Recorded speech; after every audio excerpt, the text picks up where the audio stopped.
नमस्कार ओडिशावासी शुभ संध्या आज रही देश विदेश राज्यर 20 गुरुत्वपूर्ण खबर जहां आपण माने केवल 10 मिनिट टाइम दी देखि परिबे ता पूर्व आपण माने गोटे छोटिया अनुरोध वीडियोटी को शेष पर्यंत देखिबा सहित आपण जिलार नाम लिखि वीडियोटी को लाइक मते कर दियंतु जहां फल आपण जिलार खबर मते पाई परिबे तबे मुख्यमंत्री बड़ घोषणा नुआ वर्ष रे बदले जे 5टी नियम ता सहित राज्यपाल मते बदलिले एवं ओडिसा रे नुआ नुआ योजना आसुची तबे कोन रहिछि आज 20टी खबर तालुम ता ऊपर नजर पकाइबा। नंबर 1 शपथ नेले ओडिशार नुआ राज्यपाल आज नुआ राज्यपाल हेले हरिबाबू कुंभपति तेबे पद और गोपनीयतार शपथ पाठ कराइले हाइकोर्टर मुख्य विचारपति चक्रधर शरण सिंह भुवनेश्वर राजभवन अभिषेक हल होइतिला स्वतंत्र कार्यक्रम उत्सव में मुख्यमंत्री मोहन माझी समेत अनेक नेतृवृंद सामिल थिले ता सहित शपथ पाठ परिवा पर राजभवन परिसर परिदर्शन कराइथिला।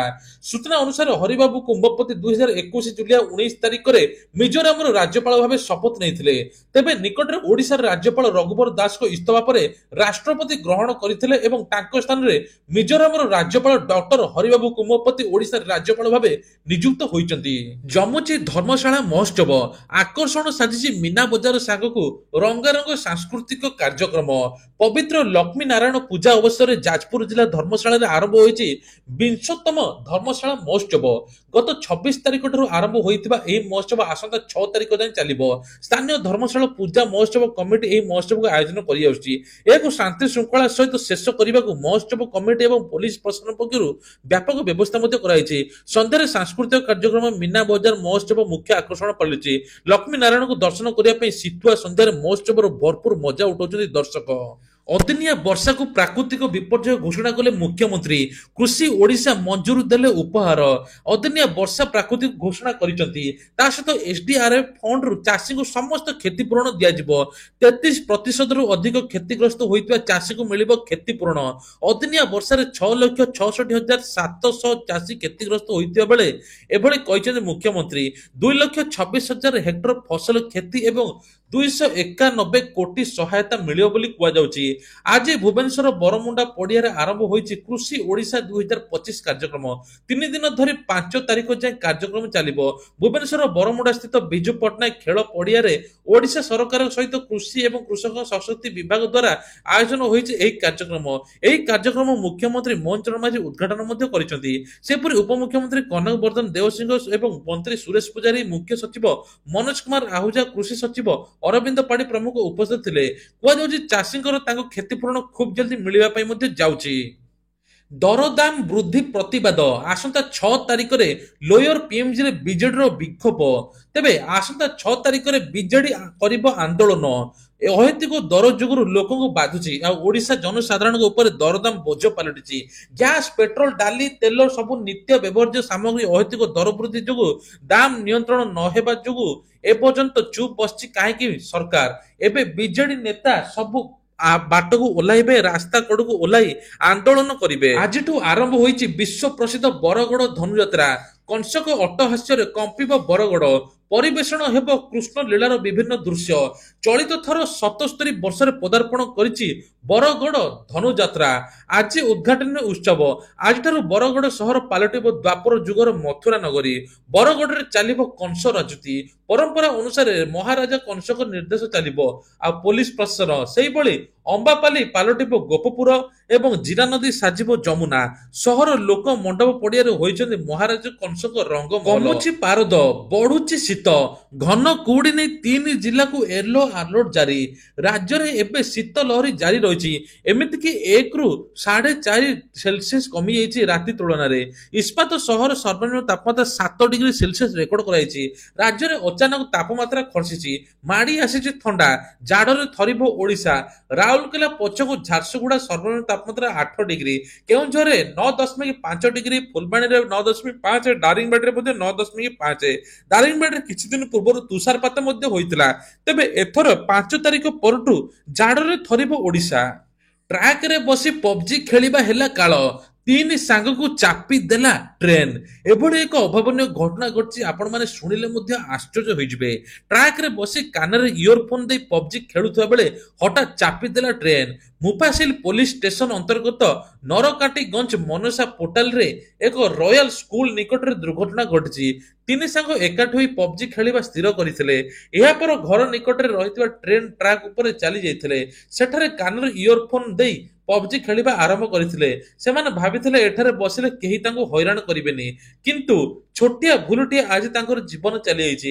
ହାତ ଧରାଧରି ଏକା ସାଙ୍ଗରେ ତିନି ଜଣ ଆରପାରିକୁ ଚାଲି ଯାଇଛନ୍ତି। ଏହି ଘଟଣା ପରେ ସ୍ଥାନୀୟ ଅଞ୍ଚଳରେ ଶୋକର ଛାୟା ଖେଳିଯାଇଛି।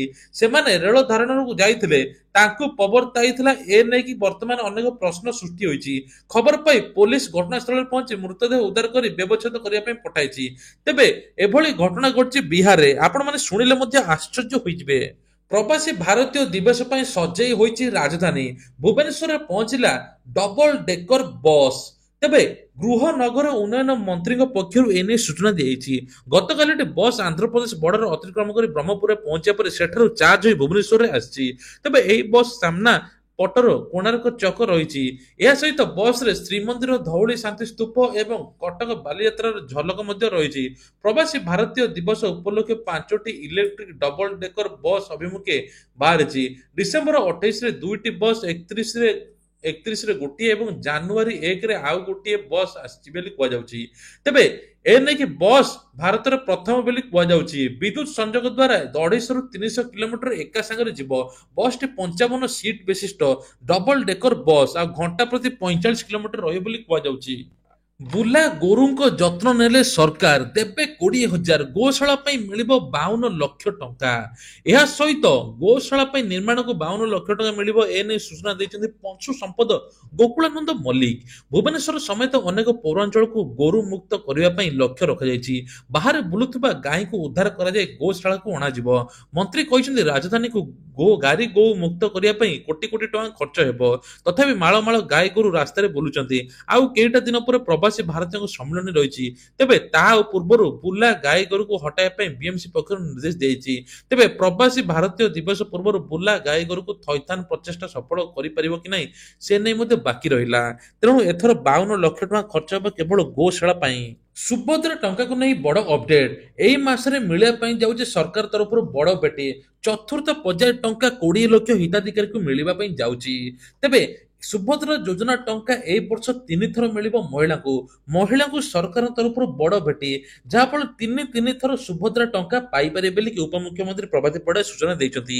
ତେବେ କୁହାଯାଉଛି ପ୍ରଥମ କିସ୍ତିର ଚତୁର୍ଥ ପର୍ଯ୍ୟାୟ ଟଙ୍କା ଏହି ଜାନୁଆରୀ ମାସରେ ମିଳିବ ଏବଂ ଦ୍ୱିତୀୟ କିସ୍ତି ଟଙ୍କା ମହିଳା ଦିବସ ବା ମାର୍ଚ୍ଚ 8 ତାରିଖରେ ମିଳିବ ଏବଂ ତୃତୀୟ କିସ୍ତି ରାକ୍ଷୀ ପୂର୍ଣ୍ଣିମା ରକ୍ଷା ବନ୍ଧନ ଦିନରେ ମିଳିବ ବୋଲି କୁହାଯାଉଛି।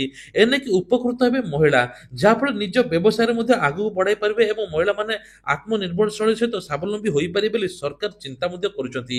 ତେବେ ତା ପୂର୍ବରୁ 2,67,000 ଯେଉଁ ଫର୍ମ ସବୁ ପେଣ୍ଡିଂ ଥିଲା ତୁରନ୍ତ ବାୟୋମେଟ୍ରିକ କରି କମ୍ପ୍ଲିଟ୍ କରନ୍ତୁ, ଯାହାଫଳରେ ତାଙ୍କୁ ମଧ୍ୟ ସୁଭଦ୍ରା ଟଙ୍କା ମିଳିଯିବ।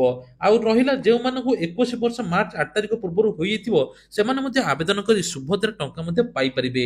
ତେବେ ଏ ନେଇକି ମଧ୍ୟ କୁହାଯାଉଛି କୋଟିଏ ହିତାଧିକାରୀ ପାଖାପାଖି ମାର୍ଚ୍ଚ 8 ତାରିଖ ପୂର୍ବରୁ ପାଇଯାଇଥିବେ। ଉପମୁଖ୍ୟମନ୍ତ୍ରୀ ପ୍ରଭାତୀ ପରିଡା ସୂଚନା ଦେଇଛନ୍ତି ଯେ କୋଟିଏ ହିତାଧିକାରୀ ମହିଳା ଯେଉଁ ପହଞ୍ଚିବେ ତାଙ୍କୁ ପୁରସ୍କୃତ ମଧ୍ୟ କରିବେ। ରାସନ କାର୍ଡରେ ମିଳିବ 1,000 ଟଙ୍କା। ଏନେଇ କେନ୍ଦ୍ର ସରକାରଙ୍କ ତରଫରୁ ବଡ ଘୋଷଣା। କୁହାଯାଉଛି ଆର୍ଥିକ ସ୍ୱଚ୍ଛଳ ଯେଉଁମାନେ ନୁହନ୍ତି ତାଙ୍କର ଇନକମ ବିଲ୍ ଜିରୋ, ତାଙ୍କୁ ଦିଆଯିବ 1,000 ଟଙ୍କା ସହାୟତା। ଏନେଇକି କେନ୍ଦ୍ର ସରକାର ଘୋଷଣା ମଧ୍ୟ କରିଛନ୍ତି। ରାସନ କାର୍ଡ ଥିବ କିନ୍ତୁ ତାଙ୍କର ଇନକମ ହେଉନଥିବ ତାଙ୍କୁ ସରକାର ବାଛି ସମସ୍ତଙ୍କୁ 1,000 ଟଙ୍କା ଲେଖାଏଁ ଦେବେ ବୋଲି କୁହାଯାଉଛି। ଏନେଇକି ମଧ୍ୟ ସରକାର ତରଫରୁ ବଡ ଘୋଷଣା। ତା ସହିତ ରାସନ କାର୍ଡ ଯେଉଁମାନେ ଆବେଦନ କରିଥିଲେ ନୂଆ ପାଇଁ 2023ରେ ଆବେଦନ କରିଥିଲେ ଏବଂ 2024 ଜାନୁଆରୀ ପର୍ଯ୍ୟନ୍ତ ଆବେଦନ କରିଥିଲେ ତାଙ୍କୁ ନୂଆ ରାସନ କାର୍ଡ ସରକାର ଏଇ ମାସରେ ଯୋଗାଇ ଦେବେ। ଆଉ ରାସନ କାର୍ଡରେ ଏବେ ଗହମ ସହିତ କିରୋସିନ ମଧ୍ୟ ମିଳିବ। ଯେଉଁ ଜାଗାରେ ବାରମ୍ବାର ବିଦ୍ୟୁତ କାଟ ହେଉଛି ସେଇ ଜାଗାରେ ଅଧିକ କିରୋସିନ ମଧ୍ୟ ଦିଆଯିବ। ବାହାର ରାଜ୍ୟରେ ରାସନ କାର୍ଡରେ 9 ପ୍ରକାର ଜିନିଷ ମିଳୁଛି, ତେଲ, ଡାଲି, ଲୁଣ, ଡିଆସିଲି, ଚିନି ସବୁ ମିଳୁଛି, କିନ୍ତୁ ଓଡ଼ିଶାରେ କାହିଁକି ମିଳୁନି ମଧ୍ୟ ବିଧାନସଭାରେ ଉଠିଥିଲା କିଛି ପ୍ରଶ୍ନ। ତେବେ ଯଦି ଓଡ଼ିଶାରେ ମିଳିବ ଗରିବ ଲୋକମାନେ ମଧ୍ୟ ଉପକୃତ ହୁଅନ୍ତି ବୋଲି ସରକାରକୁ ମଧ୍ୟ କହୁଛନ୍ତି। ଭତ୍ତା ଟଙ୍କାକୁ ନେଇ ଆସିଲା ବଡ ଅପଡେଟ। ଜାନୁଆରୀ ମାସରେ ମିଳିବା ପାଇଁ ଯାଉଛି ଭତ୍ତା 3,500 ଟଙ୍କା। ସରକାର ପ୍ରତିଶ୍ରୁତି ମୁତାବକ ସୁଭଦ୍ରା ଯୋଜନା, ପିଏମ କିଷାନ, ସିଏମ କିଷାନ ତା ସହିତ ଅନେକ ପ୍ରକାର ଯୋଜନା କାର୍ଯ୍ୟକାରୀ ହୋଇଛି। ସ୍କୁଲ ପିଲାକୁ ମଧ୍ୟ 5,000 ଟଙ୍କା ଯୋଗାଇ ଦେବେ ସରକାର, କିନ୍ତୁ ଭତ୍ତା ଟଙ୍କା ସରକାର ମଧ୍ୟ କହିଛନ୍ତି ଭତ୍ତା ଟଙ୍କା ଗୁରୁତ୍ୱ ଦେଇଛନ୍ତି। ଏଥର ଭତ୍ତା ଟଙ୍କା 3,500 ମିଳିବ। ପୂର୍ବରୁ ଭତ୍ତା କେଲେଙ୍କାରୀ ହୋଇଥିଲା ପୂର୍ବ ସରକାରରେ। ଏବେ ଭେଣ୍ଡିଆ ଟୋକା ଜାଲ ଡକୁମେଣ୍ଟ ନେଇକି ପାଖାପାଖି 90 ଲକ୍ଷ ଟଙ୍କା ଭତ୍ତା ହାତେଇଥିଲେ। ଯାହାଫଳରେ ସରକାର ମଧ୍ୟ ତାଙ୍କ ଉପରେ ତଦନ୍ତ କରୁଛି ଆଉ ଖୁବ୍ ଜଲ୍ଦି ଭତ୍ତା ଟଙ୍କା 3,500 ଟଙ୍କା ସରକାର ମଧ୍ୟ ଯୋଗାଇ ଦେବେ। ତେବେ ରାଜ୍ୟବାସୀକୁ ମିଳିବ ଆଭା କାର୍ଡ।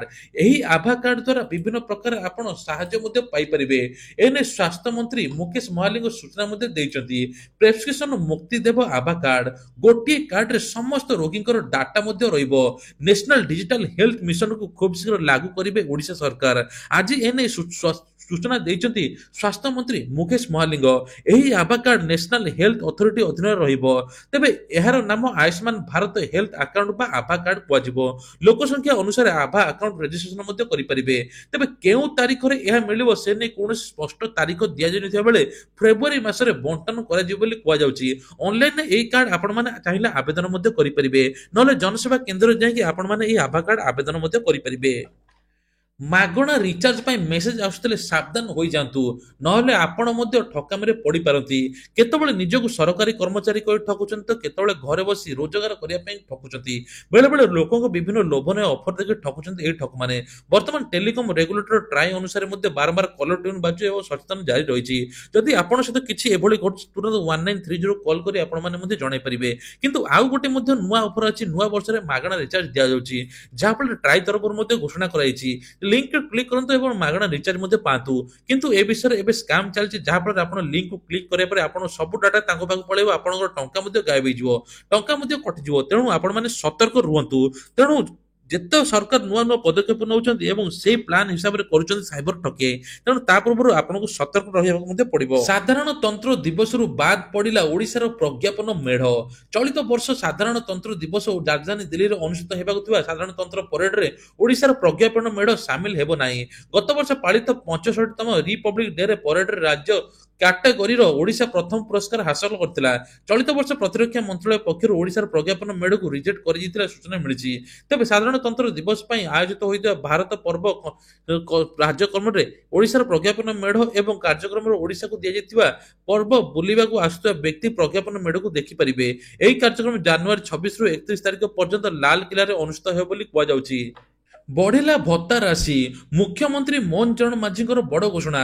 ତେବେ 38ତମ ସ୍ୱାଧୀନତା ସଂଗ୍ରାମୀ ଦିବସ ସମାରୋହରେ ଏଥର ସମ୍ମାନକୁ ଜଣାଇ ଲୋକମାନଙ୍କୁ କହିଛନ୍ତି ଭତ୍ତା ଟଙ୍କା ବଢିବ।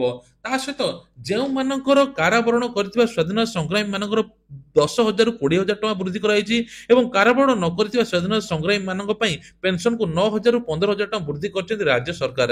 ସେପରି ଜାତୀୟ ପେନସନ ପାଉଥିବା ସ୍ୱାଧୀନତା ସଂଗ୍ରାମୀଙ୍କ ପେନସନକୁ 8,000 ପରିବର୍ତ୍ତେ 10,000 କରିଛନ୍ତି ସରକାର। ମିଶା ଆଇନ ଜରୁରୀକାଳୀନ ପରିସ୍ଥିତିରେ ଗିରଫ ହୋଇଥିବା ସଂଗ୍ରାମୀ ମାନଙ୍କୁ ମଧ୍ୟ ମାସକୁ 20,000 ଟଙ୍କା ପେନସନ ଦେବା ପାଇଁ ସରକାର ନିଷ୍ପତ୍ତି ମଧ୍ୟ ନେଇଛନ୍ତି। ଏନେଇ ମୁଖ୍ୟମନ୍ତ୍ରୀ ମୋହନ ଚରଣ ମାଝୀ ଘୋଷଣା ମଧ୍ୟ କରିଛନ୍ତି। ମାସକୁ 20,000 ଟଙ୍କା ରୋଜଗାର, ପୋଷ୍ଟ ଅଫିସରେ ଏହି ସ୍କିମ ହେଇଛି ମାଲାମାଲ। ତେବେ ଆପଣମାନେ ମଧ୍ୟ ମାସକୁ 20,000 ଟଙ୍କା ରୋଜଗାର ମଧ୍ୟ କରିପାରିବେ। ତେବେ ଏଥିପାଇଁ ନିବେଶ କରିବାର କିଛି ଆବଶ୍ୟକତା ରହିଛି, ଯାହାଫଳରେ ଅତି ସହଜରେ ଯୋଜନା ମଧ୍ୟ କରିପାରିବେ। ଲୋକଙ୍କ ଚିନ୍ତାଧାରାକୁ ଦୃଷ୍ଟିରେ ରଖି ନୂଆ ନୂଆ ନିବେଶ ଏବଂ ସଞ୍ଚୟ ଆଣୁଛନ୍ତି ସରକାର। ଏଥିରେ ନିବେଶ ଅତ୍ୟନ୍ତ ସୁରକ୍ଷିତ ରହିଥିବା ବେଳେ ଆପଣ ଭଲ ରିଟର୍ନ ମଧ୍ୟ ପାଇପାରିବେ। କିଛି ଲୋକ ପରିଣତ ବୟସରେ ରେଗୁଲାର ଇନକମ ବିଷୟରେ ମଧ୍ୟ ଚିନ୍ତା କରନ୍ତି। ତେଣୁ ତେବେ ଆପଣମାନେ ଆର୍ଥିକ ସମସ୍ୟାରୁ ବର୍ତ୍ତିବାକୁ ଚାହୁଁଛନ୍ତି ଯଦି ପୋଷ୍ଟ ଅଫିସର ସ୍କିମ ବିଷୟରେ ଜାଣନ୍ତୁ। ତେବେ ଏହି ସ୍କିମରେ ବୟସ୍କକୁ କରିବା ମାଲାମାଲ। ଏହି ଯୋଜନାରେ ମୂଳ ନିବେଶ ଗ୍ରାହକଙ୍କୁ 8% ସୁଧ ହାରରେ ରିଟର୍ନ ମଧ୍ୟ ମିଳିବ। ଏହାର ଅର୍ଥ ହେଉଛି ଏଫଡିର ଆପଣଙ୍କୁ ଅଧିକ ସୁଧ ମିଳିବ। ଏନେଇକି ମଧ୍ୟ ସରକାର ତରଫରୁ ମଧ୍ୟ ବଡ ଘୋଷଣା କରାଯାଇଛି। ମୁଖ୍ୟମନ୍ତ୍ରୀଙ୍କର ଜନ ଅଭିଯୋଗ ଶୁଣାଣି ଜାନୁଆରୀ 6 ତାରିଖରେ ବନ୍ଦ ରହିବ। ଏନେଇକି ପ୍ରଶାସନ ପକ୍ଷରୁ ସୂଚନା ମଧ୍ୟ ଦିଆଯାଇଛି। ପ୍ରଶାସନ ଓ ସାଧାରଣ ଅଭିଯୋଗ ବିଭାଗ ପକ୍ଷରୁ ମିଳିଥିବା ସୂଚନା ଅନୁଯାୟୀ ଅନ୍ୟାନ୍ୟ ଗୁରୁତ୍ୱପୂର୍ଣ୍ଣ କାର୍ଯ୍ୟରେ ମୁଖ୍ୟମନ୍ତ୍ରୀ ମୋହନ ଚରଣ ମାଝୀ ବ୍ୟସ୍ତ ରହିବେ। ତେଣୁ ସେହିଦିନ ଭୁବନେଶ୍ୱର ୟୁନିଟ୍ 5 ସ୍ଥିତ ମୁଖ୍ୟମନ୍ତ୍ରୀ ଅଭିଯୋଗ ପ୍ରକୋଷ୍ଠରେ ଜନ ଶୁଣାଣି ବନ୍ଦ ରହିବ। ପୂର୍ବରୁ ଯେଉଁମାନେ ରେଜିଷ୍ଟ୍ରେସନ ବା ପଞ୍ଜୀକରଣ କରିଛନ୍ତି ସେମାନେ ଆସି ଆରଥରିକ ନିଶ୍ଚିତ ପରିଚୟ ପତ୍ର ଦେଇକି ମୁଖ୍ୟମନ୍ତ୍ରୀ ନିଜ ଅଭିଯୋଗ ଶୁଣାଇ ପାରିବେ। ଯାହାଫଳରେ ସମସ୍ୟାର ସମାଧାନ ମଧ୍ୟ ମୁଖ୍ୟମନ୍ତ୍ରୀ ଖୋଦ କରିବେ। ମହିଳାଙ୍କ ପାଇଁ ଖୁସି ଖବର, ଏସଏଚଜି ମହିଳାଙ୍କ ପାଇଁ ଋଣ ଛାଡ଼ ସରକାର କରିଛନ୍ତି। ପୂର୍ବ ସରକାର ଯେତିକି ଋଣ ନେଇଥିଲେ ଋଣର ସୁଧ ଛାଡ଼ ବୋଲି କୁହାଯାଇଛି। ଯେତିକି ଟଙ୍କା ନେଇଥିଲେ ସେତିକି ଟଙ୍କା ଦେବେ। ତେଣୁ ଏନେଇକି 227 କୋଟି ଟଙ୍କା ମଧ୍ୟ ବ୍ୟବହାର ହୋଇଛି। ତେବେ ପ୍ରଧାନମନ୍ତ୍ରୀ ପିଏମ ଇଜିପି ଯୋଜନାରେ 10 ଲକ୍ଷ ପରିବର୍ତ୍ତେ 20 ଲକ୍ଷ ଲୋନ ନେଇପାରିବେ। ଉଦ୍ୟୋଗପତିଙ୍କ ପାଇଁ କି ଖୁସି ଖବର, ଉଦ୍ୟୋଗପତି ମାନେ ମଧ୍ୟ 20 ଲକ୍ଷ ଲୋନ ନେଇପାରିବେ। ତା ସହିତ ପିଏମ କିଷାନ ଟଙ୍କା 19ତମ କିସ୍ତି ଫେବୃଆରୀ ମାସରେ ମଧ୍ୟ ମିଳିବା ପାଇଁ ଯାଉଛି। ଆଉ ଚାଷୀକୁ ବନ୍ଧକ ମୁକ୍ତ ଋଣ ମଧ୍ୟ ମିଳିବ 2 ଲକ୍ଷ ପର୍ଯ୍ୟନ୍ତ 4% ହାରରେ। ଏନେଇକି କେନ୍ଦ୍ର ସରକାର ମଧ୍ୟ ବଡ ଘୋଷଣା। ଇଏ ଥିଲା ଆଜିର ଦେଶ ବିଦେଶ ରାଜ୍ୟର 20ଟି ଗୁରୁତ୍ୱପୂର୍ଣ୍ଣ ଖବର। ଏଇଭଳିଆ ଖବର ପ୍ରତିଦିନ ଦେଖିବା ପାଇଁ ହେଲେ ଚ୍ୟାନେଲକୁ ସବସ୍କ୍ରାଇବ କରିବା ପାଇଁ ଭୁଲିବେ ନାହିଁ।